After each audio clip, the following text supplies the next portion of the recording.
السلام عليكم ورحمة الله وبركاته. الحمد لله رب العالمين، والصلاة والسلام على سيد الأنبياء وأشرف المرسلين نبينا محمد وعلى آله وصحبه أجمعين وعلى الذين اتبعوهم بإحسان إلى يوم الدين. أما بعد، فأعوذ بالله من الشيطان الرجيم. بسم الله الرحمن الرحيم. وهو الذي مرج البحرين هذا عذب فرات وهذا ملح أجاج وجعل بينهما برزخا وحجرا محجورا। আল্লাহ তাআলা ইরশাদ করেন, আর তিনি দুটো সাগরকে মিলিতভাবে একসাথে প্রবাহিত করেছেন। একটি হচ্ছে মিষ্টি সুস্বাদু, অপরটি হচ্ছে লবণাক্ত ক্ষার বিশিষ্ট, এবং তিনি এই দুটির মাঝখানে, এতদ্বয়ের মাঝখানে একটি অন্তরায়, একটি অনতিক্রম্য সীমানা স্থাপন করেছেন, একটি ব্যবধান সৃষ্টি করেছেন। নাজমার এই মসজিদ আয়োজিত আজকের এই দারসুল কোরআনে উপস্থিত সম্মানিত মুসল্লি ভাইরা, সূরাতুল ফুরকান থেকে একটি মাত্র আয়াত, 53 নম্বর আয়াত তিলাওয়াত করে সরল বাংলা অনুবাদ উপস্থাপন করলাম। এই একটি আয়াতের আলোকে আল্লাহর একটি বড় নিদর্শন, তাওহীদের একটি চিহ্ন, একটি নিদর্শন, সেটি হচ্ছে সমুদ্র সম্পর্কে, দরিয়া সম্পর্কে। দুই ধরনের পানি, দুই ধরনের সমুদ্র, একটি হচ্ছে লবণাক্ত আর একটি হচ্ছে মিষ্টি।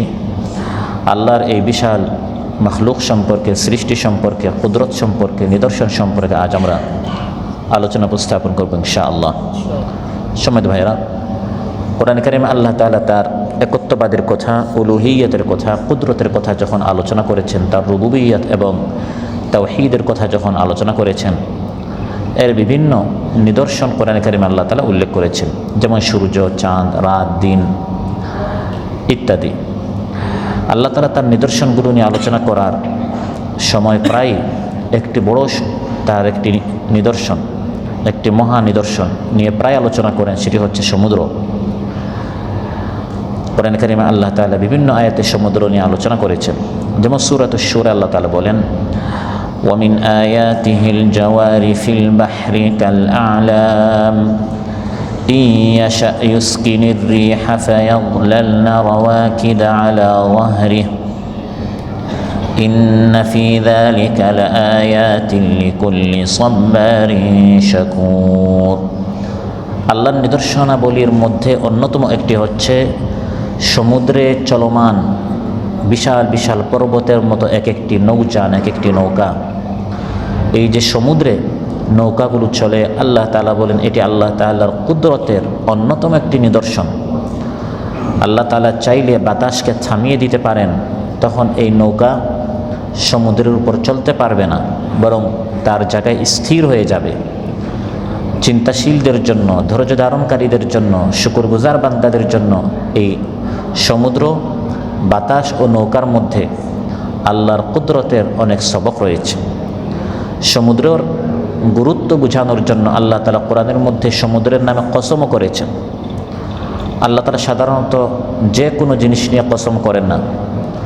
কসম যখন আল্লাহ তাআলা করে থাকেন, তার সৃষ্টির মধ্যে গুরুত্বপূর্ণ যে সৃষ্টি, সেগুলোর নামে আল্লাহ তাআলা কসম করেন। যেমন জামানার নামে, সময়ের নামে, রাতের নামে, দিনের নামে, এগুলো হচ্ছে সৃষ্টির মধ্যে গুরুত্বপূর্ণ সৃষ্টি।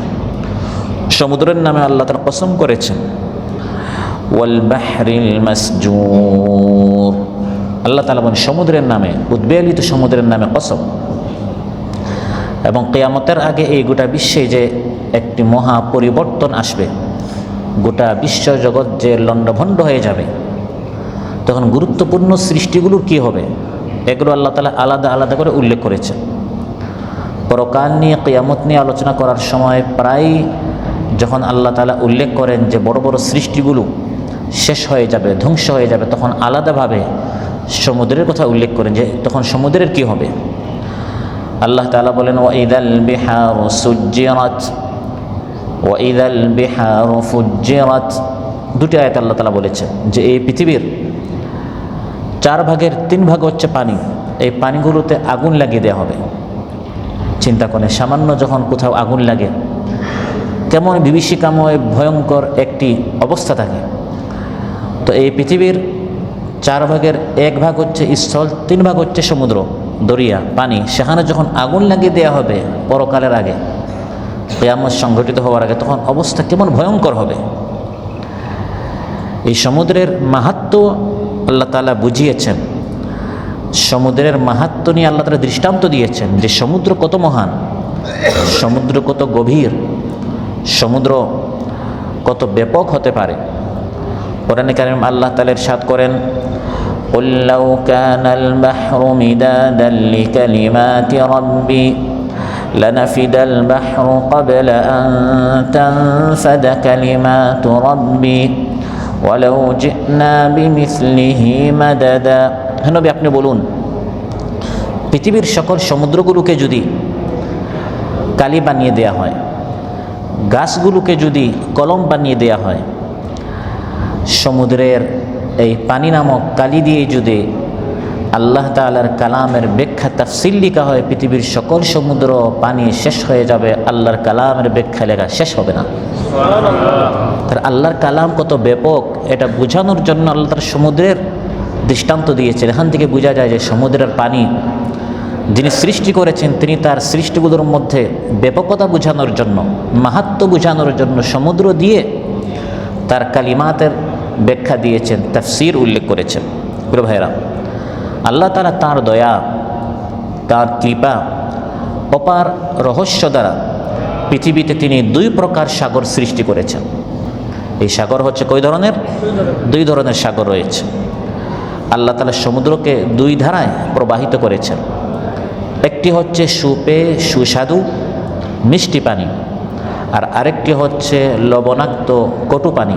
2 ধরনের পানি আল্লাহ তাআলা সৃষ্টি করেছেন এবং এই উভয়ের মাঝে, এই 2 ধরনের পানির মাঝে আল্লাহ তাআলা টেনে দিয়েছেন একটি আবরণ, একটি অন্তরায়, একটি অনতিক্রম্য বিভক্তি, একটি অনতিক্রম্য প্রাচীর আল্লাহ তাআলা সৃষ্টি করে দিয়েছেন। যা আলোচ্যাত আল্লাহ তাআলা এভাবে বলেছেন, ওয়াহুয়াল্লাযী মারাজাল বাহরাইন। আল্লাহ তাআলা হচ্ছেন তিনি যিনি 2টি সাগরকে মিলিতভাবে একসাথে প্রবাহিত করেছেন। 2টি একসাথে প্রবাহিত একসাথে, কিন্তু একাকার হয় না। সুবহানাল্লাহ। মারাজাল বাহরাইন, আল্লাহ তাআলা 2 ধরনের সমুদ্র দরিয়া সৃষ্টি করেছেন। মারাজা আই খালাকা, সৃষ্টি করেছেন। আর আরেক অর্থ করা হয়েছে মারাজা, অর্থাৎ তিনি স্বাধীনভাবে ছেড়ে দিয়েছেন। একটা হচ্ছে লবণাক্ত পানি, আরেকটি হচ্ছে মিষ্টি পানি। এর মাধ্যমে আল্লাহ তাআলা আমাদেরকে তার কুদরতের কথা বোঝাচ্ছেন। তার ইবাদতের জন্য আমাদেরকে হুকুম করেছেন যে সেই সত্তার ইবাদত করো যিনি এভাবে 2 ধরনের দরিয়া সৃষ্টি করেছেন, সাগর সৃষ্টি করেছেন। একটি হচ্ছে কেমন? হাযা আযবুন ফুরাত। একটি হচ্ছে মিষ্টি, সুপেয় সুস্বাদু, পান করতে এর স্বাদ অনেক মিষ্টি, অনেক ভালো লাগে। আযবুন ফুরাত, মিষ্টি পানিকে আরবিতে ফুরাত বলা হয়। আল্লাহ তাআলা বলেন একটি হচ্ছে আযবুন ফুরাত, মিষ্টি। ফুরাত এর মূল অর্থ হচ্ছে কেটে দেয়া, ভেঙ্গে দেয়া। যেহেতু এই মিষ্টি পানিটি যখন বান্দা পান করে তখন তার পিপাসা কেটে যায়, তখন তার পিপাসা এই মিষ্টি পানি দূর করে দেয়। এই জন্য এই পানিকে ফুরাত বলা হয়। ফুরাতের অর্থ হচ্ছে কেটে দেয়া। মিষ্টি পানি মানুষের পিপাসাকে কেটে দেয়। সুবহানাল্লাহ। আর এই মিষ্টি পানির গুরুত্ব বিশেষ করে এই গরমের দিনে আমরা বুঝতে পারি। ভিতরটি যখন শুকিয়ে যায়, আর এই গত কয়েকদিন থেকে যখন এই ঋতুবা যখন পড়েছে তখন থেকে মানুষ বুঝতে পারছে মিষ্টি পানির গুরুত্ব কত বেশি। পৃথিবীর স্থলভাগে আকাশ থেকে বর্ষিত পানির, এর ঝর্ণা, এর নদ নদী, নহর, কূপ এবং বড় বড় সাগর রয়েছে। এই যে 2 ধরনের পানি, একটি হচ্ছে স্থলভাগের ফাঁকে ফাঁকে, আরেকটি হচ্ছে স্থলভাগের বাহিরে। আমরা সকল মানুষ মনে করেন এই স্থলভাগের ভিতরে আমরা বসবাস করি। এই স্থলভাগের ফাঁকে ফাঁকে যে পানি, এটি হচ্ছে মিষ্টি পানি। আসমান থেকে পানি বর্ষণ হয়, পানি বর্ষণ হওয়ার পর কিছু নদী নালা হয়ে যায়, কূপ হয়ে যায়, ঝর্ণা হয়ে যায়। জমিনের নিচে আল্লাহ তাআলা কিছু পানি সংরক্ষণ করে রাখেন, পরবর্তীতে কাজে লাগবে। আর এই স্থলভাগের বাহিরে যে পানি, যেটাকে আমরা সমুদ্র বলি, সেটা হচ্ছে লবণাক্ত পানি। এই দুই ধরনের পানি আল্লাহ তাআলা সৃষ্টি করেছেন। যে পানিটি স্থলভাগের ভিতরে আল্লাহ তাআলা বৃষ্টি নাজিল করার পর এর ফাঁকে ফাঁকে সৃষ্টি করেছেন, এগুলোর পানি মিষ্টি হয়, সুপেয় হয়, পান করার সময় খুব ভালো লাগে, তৃপ্তি লাগে, মনটা ভরে যায়, যার ফলে মানুষ তার নিজের তৃষ্ণা নিবারণ হয় এবং মানুষ তার দৈনন্দিন ব্যবহারে, গোসল করার সময়, রান্নাবান্না পাক করার সময়, বিভিন্ন কাজে, তার দৈনন্দিন নানা কাজে এই ধরনের মিষ্টি পানির বেশ প্রয়োজন। আল্লাহ তাআলা স্থলভাগে বিভিন্ন প্রকার এই পানির সরবরাহ মানুষের জন্য করে দিয়েছেন। কোথাও নদীর মাধ্যমে, কোথাও ঝর্ণার মাধ্যমে, কোথাও পুকুরের মাধ্যমে, কুয়ার মাধ্যমে। এই সব পানিগুলো মূলত হচ্ছে বৃষ্টির পানি, নাজিল হয় স্থলভাগে, মানুষ যেখানে বসবাস করে এর ফাঁকে ফাঁকে আল্লাহ তাআলা এগুলো ব্যবস্থা করে দিয়েছেন। কোরআনে কারিমে আল্লাহ তাআলা ইরশাদ করেন, হুয়াল্লাযী আনজালা মিনাস সামাই মাআ লাকুম মিনহু শারাবুন ওয়া মিনহু শাজারুন ফীহি তুসিমুন। তিনি হচ্ছেন আল্লাহ তাআলা, যিনি আসমান থেকে তোমাদের জন্য পানি নাজিল করেছেন। লাকুম মিনহু শারাব, এই পানি আসমান থেকে নাজিল হয়, এগুলো থেকে তোমরা পান করো। সরাসরি তো আমরা বৃষ্টির পানি পান করি না, বরং এগুলো যখন নদী হয়, কুয়া হয়, ঝর্ণা হয়, তারপর এগুলো মানুষের জন্য পানির পান করার যখন উপযোগী হয় তখন মানুষ এটা পান করে, এবং তার গাছের, বৃক্ষের, পশু পাখি ইত্যাদি এগুলোকে সে এই পানিটি দিয়ে থাকে। এবং এই স্থলভাগে আল্লাহ তাআলা বৃষ্টির যে পানি নাজিল করেন, কোরআনের মধ্যে আল্লাহ তাআলা বলেন এটি আল্লাহ তাআলা পরিমিত, পরিমাণ অনুযায়ী মাখলুকাতের যতটুকু প্রয়োজন। এখানে তো শুধু মানুষ নয়, মানুষ থেকে শুরু করে যত প্রাণী আছে, যত মাখলুকাত আছে, সকলের পানি পর্যাপ্ত হওয়ার মতো আল্লাহ তাআলা আসমান থেকে পানি নাজিল করেন। وأنزلنا من السماء ماء بقدر فأسكناه في الأرض وإنا على ذهاب به لقادرون। আল্লাহ তাআলা বলেন وأنزلنا من السماء ماء بقدر, আমি আসমান থেকে পানি নাজিল করি পরিমিত, পরিমিত আল্লাহ তাআলা পানি বৃষ্টি বর্ষণ করেন। ফাআসকান্নাহু ফিল আরদ, তারপর এই পানির একাংশ আমি জমিনের নিচে মাটিতে আমি সংরক্ষণ করি। সুবহানাল্লাহ। আগের মানুষ তার এগুলো জানতো না, বর্তমানে বিজ্ঞান এগুলো আবিষ্কার করেছে যে মাটির নিচে আল্লাহ তাআলা পানি সংরক্ষণ করে রাখেন, কারণ বৃষ্টি তো আর 12 মাস হয় না। যখন বৃষ্টি তখন মানুষ পানি পান করে, আর যখন বৃষ্টি নেই ওই সংরক্ষিত পানি আল্লাহ তাআলা কুয়া থেকে, ঝর্ণা থেকে, নানাভাবে আল্লাহ তাআলা এই পানি মানুষের পুরা বছর সকল মাখলুকাত যাতে করে, প্রাণীরা যাতে করে পান করতে পারে, আল্লাহ তাআলা ফাআসকান্নাহু ফিল আরদ, আল্লাহ বলেন জমিনের নিচে আমি এগুলোকে সংরক্ষণ করে রেখেছি। আমি চাইলে কিন্তু ওয়া ইন্না আলা যাহাবিন বিহি লাকাদিরুন, এই পানিকে অপসারণ করে ফেলতে পারি, নাজিল হওয়ার পর এটাকে সরিয়ে ফেলতে পারি। তখন যখন তোমাদের প্রয়োজন তখন তোমরা পানি খুঁজে পাবে না, অতএব এটি আমার দয়া, আমি এই ধরনের পানি তোমাদের জন্য ব্যবস্থা করে দিয়েছি। প্রিয় ভাইরা, আল্লাহ তাআলা মানুষকে এই বৃষ্টির পানি পান করান এবং এই বৃষ্টির পানি ব্যবহার করার সুযোগ করে দেন, কিন্তু এই পানি অসীম পরিমাণে সংরক্ষণ করে রাখার ক্ষমতা মানুষের নিজের হাতে নেই। কারণ আসমান থেকে তো প্রচুর পানি বর্ষণ হয়, সবগুলো সেভ করে রাখা, ভবিষ্যতে যখন দরকার তখন যাতে করে মানুষ এটা ইউজ করতে পারে, ব্যবহার করতে পারে, সংরক্ষণ করে রাখার সাধ্য মানুষের নেই, মানুষের নিজের হাতে এই ক্ষমতা নেই।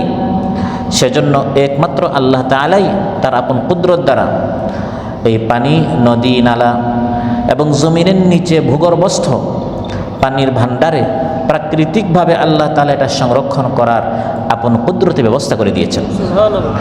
কোরআনে কারিমে আল্লাহ তাআলা ইরশাদ করেন ওয়া আরসালনার রিয়াহা লাওয়াকিহা ফাআনজালনা মিনাস সামাই মাআন ফাআসকাইনাকুমুহু ওয়া মা আনতুম লাহু বিখাজিনিন। আমি আল্লাহ তাআলা বৃষ্টির সঞ্চারী বাতাস পাঠাই, আগে বাতাস পাঠাই, তারপর এই বাতাস যখন মেঘমালাকে নির্দিষ্ট স্থানে নিয়ে যায় সেখান থেকে পানি বর্ষণ হয়। ফাআসকাইনাকুম, এই পানি আমি তোমাদেরকে পান করাই। ওয়া মা আনতুম লাহু বিখাজিনিন, এই পানিকে তোমরা কখনো ভান্ডার করে, এই পানিকে তোমরা কখনো সংরক্ষণ করে রাখতে পারতে না। কিছু পানি মাটির নিচে চলে যায়, আবার কিছু পানি আল্লাহ তাআলা জমিনে ঝর্ণা ধারায় প্রবাহিত করেন। কারণ বৃষ্টির পানি তো সব এলাকায় একসাথে নাজিল হয় না, এক এলাকায় যখন নাজিল হয় অন্য এলাকা যাতে করে এই পানি থেকে উপকৃত হতে পারে, এই মিষ্টি পানি থেকে, এর জন্য আল্লাহ তাআলা ঝর্ণার ব্যবস্থা করেছেন। এই ঝর্ণার মাধ্যমে জমিনের ফাঁকে ফাঁকে এক এলাকা থেকে আরেক এলাকা পর্যন্ত এই পানি পৌঁছে যায়। কোরআনে কারিমে আল্লাহ তাআলা বিষয়টি এরকম বলেছেন, আলাম তারা আন্নাল্লাহা আনজালা মিনাস সামাই মাআন ফাসালাকাহু ইয়ানাবিআ ফিল আরদ। তুমি কি দেখো না তোমার রব কি করেছেন, তোমার আল্লাহ তাআলা কেমন ব্যবস্থা করেছেন। তিনি আসমান থেকে বৃষ্টি বর্ষণ করেন, তিনি আসমান থেকে বৃষ্টি নাজিল করেন, তারপর জমিনে ভূমিতে ঝর্ণা ধারায় এই পানিটি আল্লাহ তাআলা প্রবাহিত করেন। সুবহানাল্লাহ। তো এটি হচ্ছে এক ধরনের পানি, যে পানিটি মানুষ যে স্থলভাগে বসবাস করে, ওয়াজআলা খিলালাহা আনহারা, আল্লাহ বলে দিচ্ছেন খিলালাহা, এই স্থলভাগের ফাঁকে ফাঁকে আল্লাহ তাআলা এই পানির ব্যবস্থা করেছেন, যেটি হচ্ছে মিষ্টি পানি। হাদা আদবুন ফুরাত। আরেক ধরনের পানি আল্লাহ তাআলা বলেছেন আমি ব্যবস্থা করেছি, ওয়াহাদা মিলহুন উজাজ, লবণাক্ত পানি, ক্ষার বিশিষ্ট পানি, যে পানিটি তিক্ত হয়, বিষাদ হয়, যে পানিটি মানুষ পান করতে পারে না, মানুষের রুচিতে এটা পান করার মতো নয়, এই পানিটি হচ্ছে লবণাক্ত পানি। গোটা পৃথিবী এই মহাসাগর দ্বারা পরিবেষ্টিত। স্থলভাগ হচ্ছে পৃথিবীর 4 ভাগের 1 ভাগ, আর 3 ভাগ হচ্ছে এই লবণাক্ত পানি দ্বারা পরিবেষ্টিত। এটি সর্ববৃহৎ, যাকে আমরা মহাসাগর বলি, মহাসমুদ্র বলি, এবং এই মহাসাগরের পাওয়ার শক্তি অনেক বেশি, এবং সব সময় এই সমুদ্র মহাসমুদ্র আল্লাহর সামনে সাজদারত অবস্থায় আছে। যখন এই সমুদ্র দেখে তার চোখের সামনে মানুষ নাফরমানি করছে, শিরিক করছে, বদমাশি করছে, শয়তানি করছে, বেদাত এবং নাফরমানিতে নিমজ্জিত, সমুদ্র প্রতিদিন আল্লাহর নিকট অনুমতি চায়, আল্লাহ একটু আমাকে অনুমতি দেন, এদেরকে আমি পিষে ফেলতে চাই, ডুবিয়ে ধ্বংস করে ফেলতে চাই। মুসনাদ আহমদ এসেছে, ক্বালা রাসূলুল্লাহ সাল্লাল্লাহু আলাইহি ওয়াসাল্লাম, মা মিন ইয়াউমিন ইল্লা ওয়াল বাহরু ইস্তাযিনু রাব্বাহু আন ইউগরিকা বানি আদম। প্রতিদিন সমুদ্র আল্লাহর নিকট অনুমতি চায়, আল্লাহ আমি আর বরদাস্ত করতে পারছি না, এই দুর্বল মানুষটি আপনার সাথে এমন নাফরমানি করছে, এমন স্পর্ধা সাহস এই মানুষের, সে আপনাকে মানে না, আপনার দাসত্ব করে না, নাফরমানি করে না। সমুদ্র এত শক্তিশালী হওয়া সত্ত্বেও, তার এত পাওয়ার হওয়া সত্ত্বেও সে তার রবের সামনে সব সময় মাথা নত করে আছে, আর এই দুর্বল মানুষ আপনার সাথে এত নাফরমানি করছে, আপনি একটু আমাকে অনুমতি দেন, আমি আমার যে সীমানা আপনি আমার জন্য নির্ধারণ করে দিয়েছেন, এটা অতিক্রম করে স্থলভাগে গিয়ে আমি মানুষকে ধ্বংস করে ফেলতে চাই। মাঝে মধ্যে আল্লাহ তাআলা অনুমতি দেন, যেমন ফিরআউনকে আল্লাহ তাআলা এই পানিতে ডুবিয়ে শেষ করেছেন। وجاوزنا ببني إسرائيل البحر فأتبعهم فرعون وجنوده بغيا وعدوا حتى إذا أدركه الغرق قال آمنت أنه لا إله إلا الذي آمنت به بنو إسرائيل وأنا من المسلمين। আল্লাহ তাআলা বলেন, আমি বনু ইসরাঈলকে যখন সমুদ্র পার করিয়ে দিলাম, ফিরআউন যখন মাঝখানে আসলো অত্যন্ত উদ্ধত এবং অহংকারীর সাথে, তখন আমি এই সমুদ্রকে, যেটি 12টি রাস্তা হয়েছিল, এগুলোকে আগের মতো পানি বানিয়ে ফেললাম। ফিরআউন যখন ডুবতে লাগলো, তখন সে বললাম এখন ঈমান এনেছি, কিন্তু ওই ঈমান তার কোনো কাজে আসে নাই। এই সমুদ্র নীরব সাক্ষী, তার ভিতরে কত বড় বড় স্বৈরাচারের কবর হয়েছে, কত বড় বড় ফেসিবাদের পতন হয়েছে এই সমুদ্রের ভিতরে। যখন সে দেখেছে এই স্বৈরাচার, এই ফিরআউন, এই হামান, এই বড় বড় অপরাধীরা তার রবকে মানে না, চিনে না, জানে না, তখন সে সহ্য করতে পারে না, আল্লাহর পারমিশনে সে তার ভিতরে তাদের কবর রচিত করে। ঠিক তেমনিভাবে কওমে নূহকে আল্লাহ তাআলা এই পানিতে ডুবিয়ে ধ্বংস করেছেন। ইন্না লাম্মা তাগাল মাউ হামালনাকুম ফিল জারিয়া, পানি যখন তার সীমা অতিক্রম করলো, পানি তার সীমায় আছে বিধায় আমরা পৃথিবীতে আছি, আমরা এখনও বেঁচে আছি। আল্লাহ বলেন তাগাল মা, তাগা থেকে তাগুত এসেছে, পানি যখন তাগুত হয়েছে অর্থাৎ তার সীমা অতিক্রম করেছে, স্থলভাগে চলে এসেছে, তখন আল্লাহ তাআলা কওমে নূহকে ধ্বংস করেছেন। প্রিয় ভাইরা, এই সর্ববৃহৎ যে পানি, সাগরের পানি, আল্লাহর একটি হিকমত, রহস্যবশত এই পানিটি তীব্র লুনা এবং বিষাদ পানি, এটি মিষ্টি পানি নয়। আমরা চিন্তা করতে পারি যে স্থলভাগের ভিতরে আল্লাহ তাআলা যে পানি পান করার জন্য আমাদের জন্য ব্যবস্থা করে দিয়েছেন, এটা বুঝলাম মিষ্টি পানি। এটা আমরা পান করি, রান্নায় আমরা ব্যবহার করি, কাপড় ধোয়াতে আমাদের স্থান পাক, শরীর পাক, কাপড় পাক ইত্যাদি কাজে আমরা এই মিষ্টি পানি ব্যবহার করি। সমুদ্রের পানি তো আমাদের বেশি প্রয়োজন। তাহলে এই বিশাল পৃথিবীর যে 4 ভাগের 3 ভাগ সেটাও যদি মিষ্টি পানি হতো তাহলে তো আমাদের বেশি উপকারে আসতো। সেই পানিটা আল্লাহ তাআলা লবণাক্ত কেন করলেন? আলোচ্যাত আল্লাহ তাআলা যে বলছেন যে 2 ধরনের পানি, একটি হচ্ছে মিষ্টি পানি, আরেকটি হচ্ছে লবণাক্ত পানি। তাহলে বৃহৎ যে পানি, বেশি যে পানি, সেটাকে আল্লাহ তাআলা মিষ্টি না বানিয়ে লবণাক্ত কেন বানালেন? সে পানিটি লবণাক্ত কেন হলো? কারণ মিষ্টি পানি দ্রুত পচনশীল। মিষ্টি পানি কোনো জায়গায় বেশিক্ষণ স্থির থাকতে পারে না, দ্রুত এটা খারাপ হয়ে যায়। তার রং, তার গন্ধ, তার স্বাদ দ্রুত পরিবর্তন হয়ে যায়। আর লবণাক্ত পানি খারাপ হয় না, এর রং, স্বাদ এবং গন্ধ পরিবর্তন হয় না। সমুদ্রে স্থলভাগের মতো সেখানে অনেক সামুদ্রিক জীবজন্তু আছে, বরং স্থলভাগের যত প্রাণী আছে এর থেকে বহুগুণ বেশি সমুদ্রে অনেক প্রাণী থাকে, যে সকল প্রাণীর নামও আমরা জানি না, যে সকল প্রাণীকে আমরা জীবনে দেখিও নাই। আমরা তো হাতে গোনা কয়েক প্রাণীর সাথে আমরা পরিচিত, আর অনলাইনেও আমরা যে সকল প্রাণী দেখি এগুলো অনেক কম। এমনও অনেক প্রাণী আছে যেগুলো সম্পর্কে আজ পর্যন্ত মানুষ এগুলো আবিষ্কারও করতে পারে নাই। এ ধরনের অনেক মাখলুকাত, জীবজন্তু সমুদ্রে আছে। এগুলো সমুদ্রে থাকে, সমুদ্রে মারা যায় এবং সেখানেই পচে, সেখানেই বিলীন হয়ে যায়, মাটি হয়ে যায়। আবার অন্যদিকে এই স্থলভাগে আমরা যারা আছি, সমগ্র পৃথিবীর যত ময়লা আছে, আবর্জনা আছে, দিন শেষে এগুলোকে বেশিরভাগ ক্ষেত্রে সমুদ্রে ফেলা হয়, সমুদ্রে পতিত হয়। এখন যদি সমুদ্রের পানি লবণাক্ত না হয়ে মিষ্টি পানি হতো তাহলে এই ময়লা আবর্জনা 2-4 দিনেই সব পচে যেত। আবার অন্যদিকে সমুদ্রে যে সকল প্রাণী মারা যাচ্ছে, ওই প্রাণীগুলো মিষ্টি পানি যদি হতো, এগুলোর দুর্গন্ধে আমরা যারা স্থলভাগে আছি, আমাদের বসবাস করাটা, বেঁচে থাকাটা আমাদের জন্য অনেক কষ্টসাধ্য হয়ে যেত।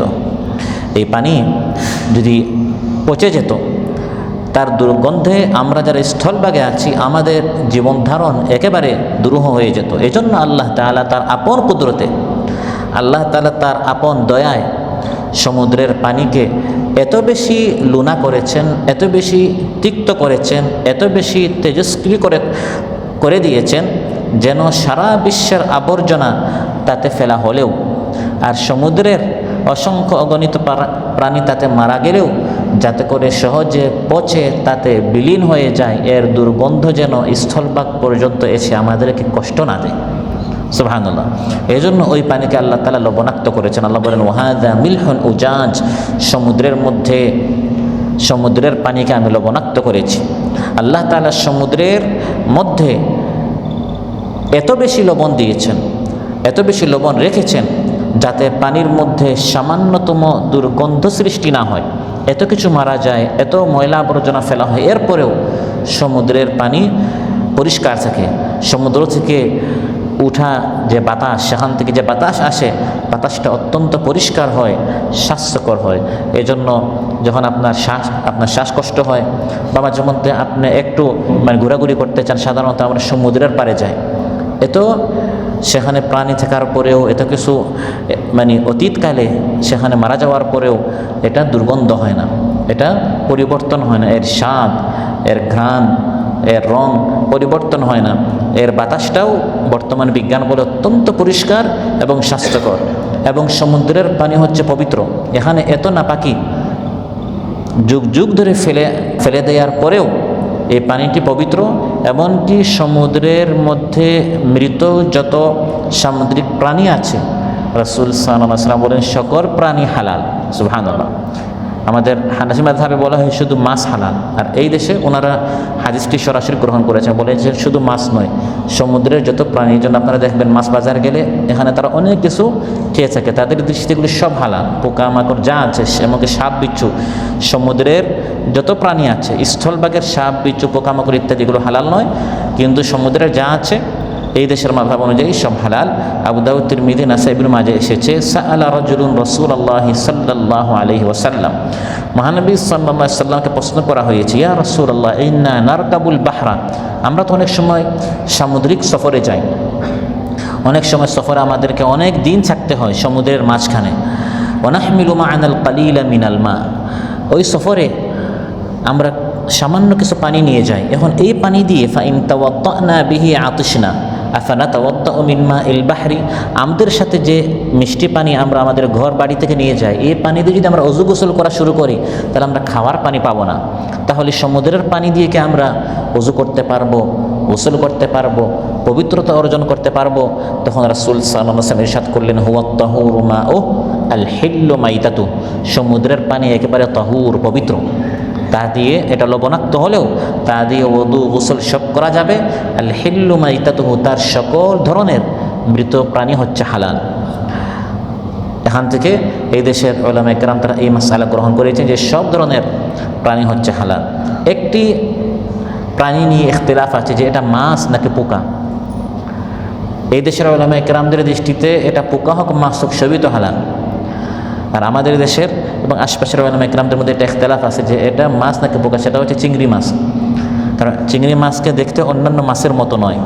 যারা বলেন এটা এক ধরনের মাছ, মাছ হিসাবে খেয়ে থাকেন, আমরা বাংলাদেশের এটাকে মাছ হিসাবে আমরা খেয়ে থাকি। অন্যান্য দেশে, আমাদের আশপাশের অন্যান্য দেশ সবাই কিন্তু এটা খায় না, তাদের দৃষ্টিতে এটা মাছ নয়, এটা পোকা। আর এই দেশের উলামায়ে কেরাম বলেন এটা মাছ হোক পোকা হোক সামুদ্রিক সব কিছুই কি হালাল। আল্লাহ তাআলা বলেন একদিকে তিনি সৃষ্টি করেছেন মিষ্টি পানি, অন্যদিকে সৃষ্টি করেছেন লবণাক্ত পানি। এই দুটির মাঝখানে আমি একটি অন্তরায় টেনে দিয়েছি। একদিকে মিষ্টি পানি, একদিকে লবণাক্ত পানি, দুটির মাঝখানে একটি অন্তরায়। যখন এই দুটি মিলিত হয়, দুটি তো দুই জায়গায়, একটি স্থলভাগের ফাঁকে ফাঁকে আর আরেকটি আলাদা। লবণাক্ত পানিটা আলাদা আর মিষ্টি পানিটা হচ্ছে স্থলভাগের ফাঁকে ফাঁকে। কিন্তু মাঝে মধ্যে যখন একসাথে মিলিত হয়, আল্লাহ তাআলা বলেন আমি এর মাঝখানে একটি অন্তরায় টেনে দিয়েছি। ওয়াজআলা বাইনাহুমা বারযাখা, দুটির মাঝখানে আমি একটি বারজাখ, বারজাখ বলা হয় অন্তরায়কে।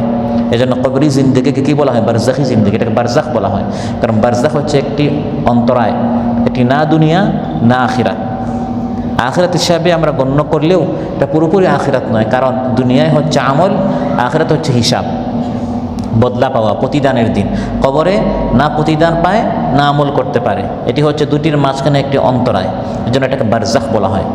তো আল্লাহ তাআলা বলেন যে লবণাক্ত পানি আর মিষ্টি পানির মাঝখানে আমি একটি বারজাখ রেখেছি, যাতে করে এক পানি আরেক পানিকে নষ্ট করে না ফেলে। মিষ্টি পানি লবণাক্ত পানিকে বা লবণাক্ত পানি মিষ্টি পানিকে যেন নষ্ট করে না ফেলে। এই যে দুই ধরনের পানির মাঝখানে একটি অন্তরায় আল্লাহ সৃষ্টি করেছেন, এটি হচ্ছে আল্লাহর কুদরতের একটি মহা নিদর্শন। সুবহানাল্লাহ, যে এগুলো কোনো একজন কর্নেওয়ালা করছেন, এর পিছনে কোনো একজনের অদৃশ্য শক্তি আছে। নাস্তিকরা যে বলে এগুলো সব এমনি হয়ে যায়, এমনি হতে পারে না, এর পিছনে একজন মহা কুদরতওয়ালা ইলাহ, স্রষ্টা, উদ্ভাবক আল্লাহ সুবহানাহু ওয়া তাআলা, তার এখানে কুদরত রয়েছে। তিনি অত্যন্ত সুন্দরভাবে, সুশৃঙ্খলভাবে, নিখুঁত পরিকল্পনার আলোকে এই পৃথিবী তিনি পরিচালনা করছেন। অন্যথায় একটার সাথে আরেকটা মিলে যেত।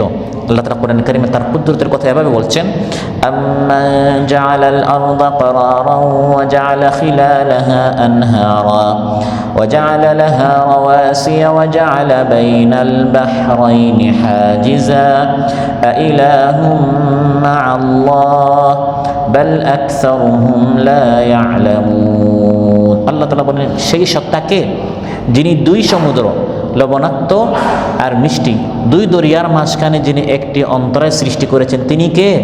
ইলাহুম আল্লাহ, আল্লাহর সাথে অন্য ইলাহ কি আছে? অধিকাংশ মানুষ জানে না, না জেনে আল্লাহর সাথে শিরিক করছে। এই নিয়ামতের কথা আল্লাহ তাআলা সূরাতুর রহমানে স্মরণ করে দিয়েছেন।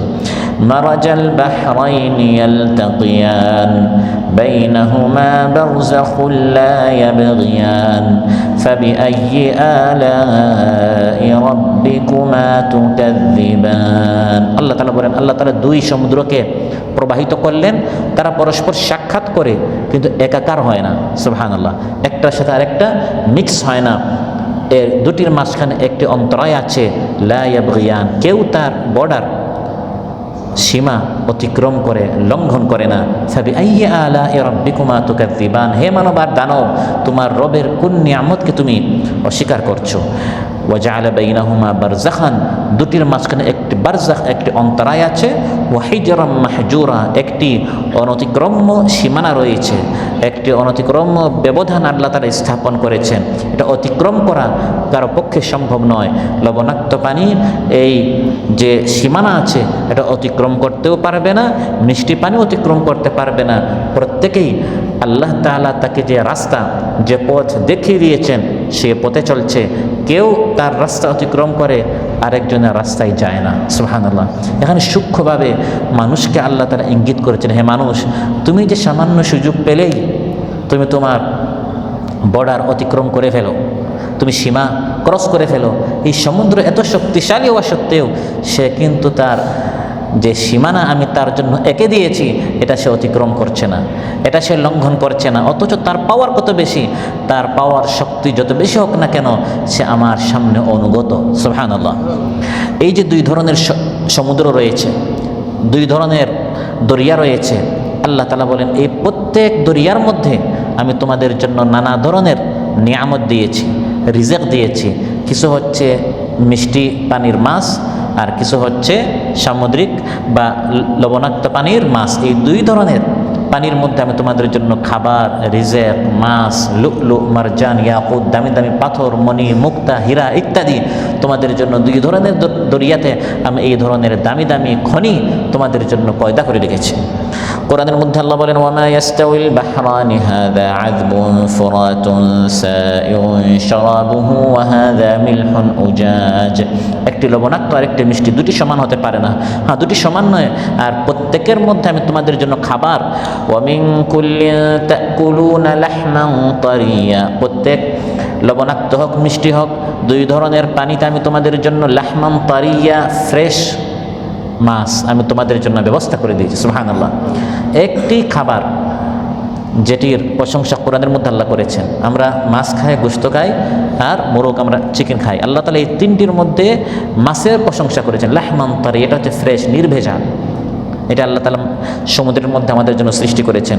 ওয়া তাস্তাখরিজুনা মিনহু হিলিয়াতান তালবাসুনাহা, আল্লাহ বলেন এই দুই ধরনের পানিতে আমি তোমাদের জন্য দামি দামি হীরা, মণি, মুক্তা, অলংকার আদি সৃষ্টি করেছি। লু'লু, মারজান, মানুষ সমুদ্রের নিচে যায় এবং এগুলো আবিষ্কার করে। ইয়াখরুজু মিনহুমাল লু'লু'ু ওয়াল মারজান ফাবিআইয়ি আলাই রাব্বিকুমা তুকাযযিবান। এগুলো তো কিছুটা মানুষ আজকাল আবিষ্কার করছে। আল্লাহ বলেন, ওয়া ইয়ালামু মা ফিল বাররি ওয়াল বাহরি, স্থল এবং সমুদ্রে পানিতে এমন অনেক কিছু আমি সৃষ্টি করেছি যেগুলো শুধু আল্লাহ জানেন। ওয়া ইয়ালামু, আল্লাহ জানেন, তোমরা এগুলো জানোও না। বর্তমান বিজ্ঞান অনেক কিছু আবিষ্কার করেছে। কিছু হচ্ছে খাবার যেমন মাছ, কিছু হচ্ছে আমাদের জন্য সৌন্দর্যের জন্য হীরামণি, মুক্তা, আবার এখানে অনেক চিকিৎসাও আছে। সেখানে অনেক ধরনের ঔষধ মানুষ সেখান থেকে, চিকিৎসা মানুষ সেখান থেকে আবিষ্কার করছে। আবার ওই সমুদ্র থেকে বাষ্প আকারে মেঘ হয় এবং ওই মেঘ থেকে আমাদের জন্য বৃষ্টি হয়। তাহলে ওই সমুদ্র থেকে আল্লাহ তাআলা পানির ব্যবস্থা করছেন। এভাবে অনেক উপকারিতা এই পানিতে, এই সমুদ্র এবং নদীতে আল্লাহ তাআলা আমাদের জন্য সৃষ্টি করেছেন। এই আয়াত সহ, আলোচ্য আয়াত সহ কোরআন কারীমের বিভিন্ন আয়াতে আল্লাহ তাআলা এই পানি নিয়ে, দরিয়া নিয়ে, নদী নিয়ে, সাগর নিয়ে আলোচনা করে আমাদের চিন্তার জগতে আল্লাহ তাআলা নাড়া দিয়েছেন যে আল্লাহর কোন নিয়ামতকে বান্দা তুমি অস্বীকার করবে, এসব আয়োজন আমি হে বান্দা তোমার জন্য করেছি। আল্লাহ সুবহানাহু ওয়া তাআলা আমাদের সবাইকে আল্লাহর হক আদায় করে আমরা যেন তার ইবাদত করতে পারি। তিনি যেভাবে আমাদেরকে তার নিয়ামতগুলো স্মরণ করে দিয়েছেন, এই নিয়ামতগুলোর জন্য আমরা শুকরগুজার বান্দা হতে পারি। আল্লাহ তাআলা আমাদের সবাইকে তৌফিক দান করুন। আমাদের ভুল ত্রুটি খাতা আল্লাহ তাআলা মাফ করে দেন। যার যে পেরেশানি আছে আল্লাহ তাআলা পেরেশানি মুক্ত করুন। যারা অসুস্থ আছেন আল্লাহ তাআলা সুস্থ করে দেন। সুবহানাকাল্লাহুম্মা বিহামদিক আশহাদু আল্লা ইলাহা ইল্লা আনতা আস্তাগফিরুকা ওয়া আতুবু ইলাইক। আসসালামু আলাইকুম ওয়া রাহমাতুল্লাহি ওয়া বারাকাতুহু।